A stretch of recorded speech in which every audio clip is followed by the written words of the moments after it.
Hey guys, so this is 1 month, one palette video that I really love filming because I love discovering really beautiful palettes that I haven't yet given a chance to in my collection. And I also love destashing, so if the palette is not up to snuff, I have no problem letting go of it. This one, however, is most definitely up to snuff. Most definitely. And this is the Tartlette palette by Tart. I have to say, I have a lot of doubts about this palette, mostly because of the mixed reviews that I've seen online for it. However, after having used it and having used it properly with brushes and, you know, bases, and as I would use any eyeshadow palette, I think it's brilliant. And I think, you know, everybody's going completely insane for the warm toned shadows. Sorry, a bit of squeaking going on for the chair. Everybody's going crazy about the warm toned shadows, and I'm just not on that bandwagon. I just don't feel like warm toned shadows suit everybody.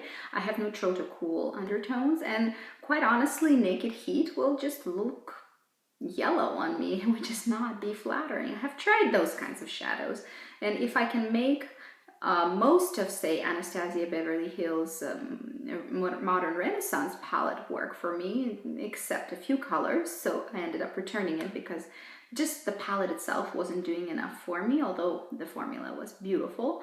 I'm really looking for palettes that are going to accommodate my undertone. I feel like a lot of people are wearing really warm toned shadows, and on me, for instance, it doesn't look the best. And sometimes I look at certain makeup people online, and I really enjoy them, and I really love watching their reviews, and then I see them using something like the Naked Heat or something really warm toned, and they are neutral to cool tone, and it doesn't work as well.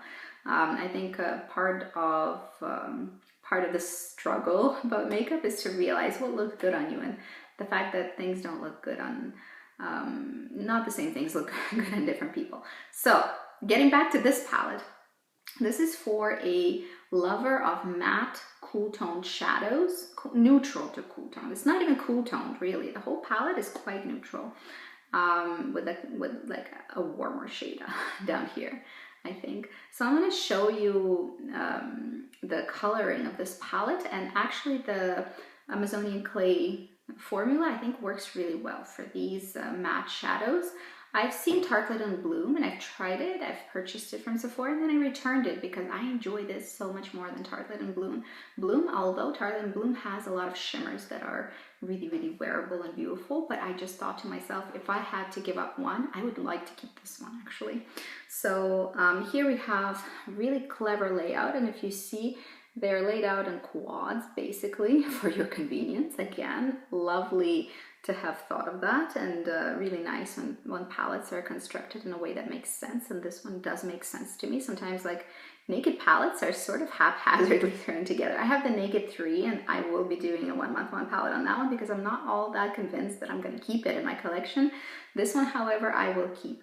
It's laid out beautifully. It's very easy to use. You basically, if you don't have a clue of how to apply shadows, you have it color-coded. And in total, there is 12 shadows here, and they're all really worthwhile. So these three are sort of warmer toned, more yellow toned, more pink toned, and neutral. And again, more yellow tone, more pink tone, and neutral. And you see how with a couple of maybe purpley tones, they really lay it out beautifully for us.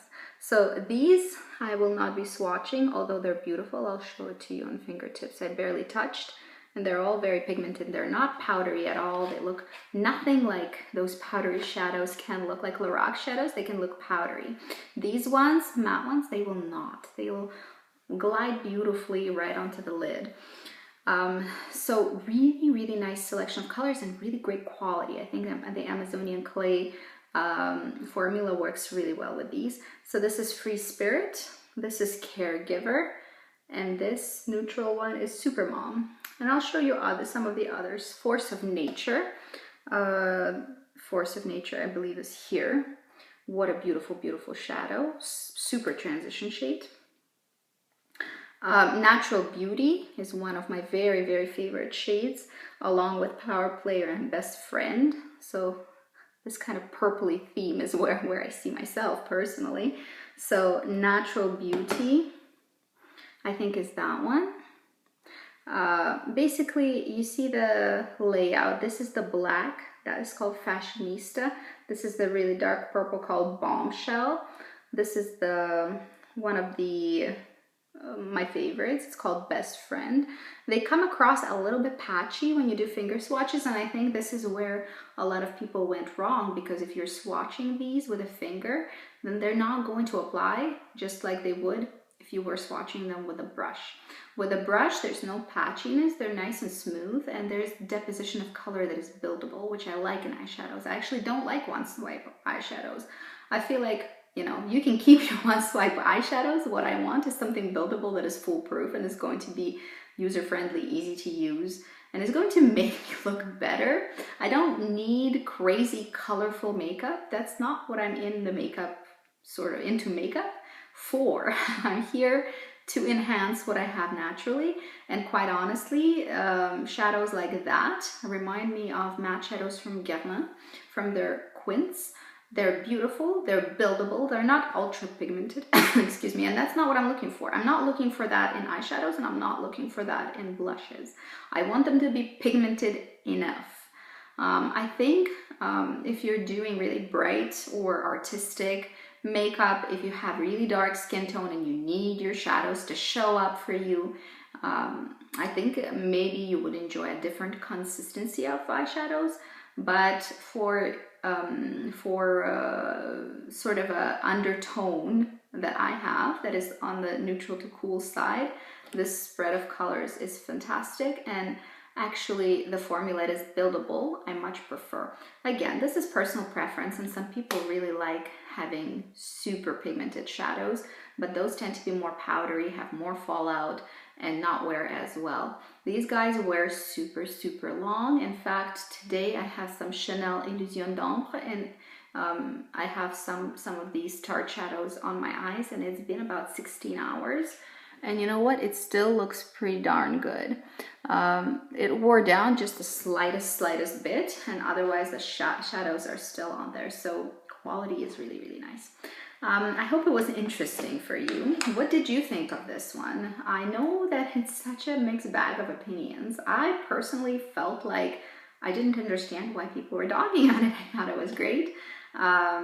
Did you find Tartlette and Bloom you preferred for some reason? I think I would like Tartlette and Bloom if it was a little bit less warm toned and a little bit more neutral. I think I would have liked it more.